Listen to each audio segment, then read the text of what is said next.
kok bisa tiba-tiba serentak ada banjir parah? Dan kalau menurut keterangan dari BMKG dan pemerintah, hal ini tuh terjadi karena wilayah Sumatera tuh kemarin tuh dihantam sama siklon tropis. Siklon tropis tuh apa?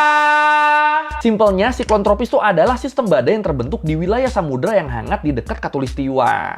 Dan si badai ini dia tuh bisa menghasilkan angin super kencang sama hujan yang super lebat. Dan sebenarnya fenomena ini tuh cukup normal loh, cukup sering terjadi loh. Tapi ya emang apa yang terjadi di Sumatera kemarin tuh bisa dibilang lumayan aneh. Aneh kenapa? Nih, kalau menurut The Conversation, kemarin tuh ada 2 siklon tropis yang muncul deketan. Ada siklon tropis Senyar di wilayah Selat Malaka, sama siklon tropis Koto. Nah, siklon tropis Senyar yang hantam Sumatera, ini tuh bisa dibilang aneh, soalnya dia tuh terbentuknya tuh deket banget sama garis Khatulistiwa.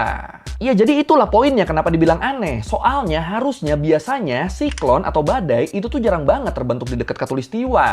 Nah, kenapa sekarang bisa kebentuk di dekat Khatulistiwa? Jawabannya adalah gara-gara krisis iklim. Ya, jadi beberapa ahli tuh nyebut kalau suhu permukaan laut yang tinggi gara-gara krisis iklim tuh bisa jadi penyebab kenapa akhirnya siklon Senyar ini bisa kebentuk di posisi yang deket banget sama Khatulistiwa. Dan akhirnya interaksi antara 2 siklon ini, siklon Senyar sama siklon Koto, itu ngebuat curah hujan tuh jadi ekstrim gila-gilaan. Termasuk di Sumatera.